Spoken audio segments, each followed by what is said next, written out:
Mga boss, may i-share ako sa inyo. Bali, ang paglinis nito ay, di ba, mayroon tayong na-encounter na mga ganito or yung mga ano nyo. Ang ginagawa ko dyan, mayroon akong sakit na ganito. Tapos, basahan. Una kong ginagawa, lagyan ko ng ano, ito ay lacquer thinner. Tapos, ipapatong natin dito. Subukan natin tong isa. Yung may, asa na ba yung may basang part? Naku, nakalimutan ko na ito. Suot mo dyan, itong hindi kasya ito.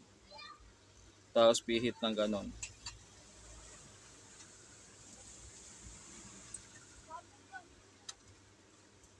Tingnan nyo mga boss, malilinis to.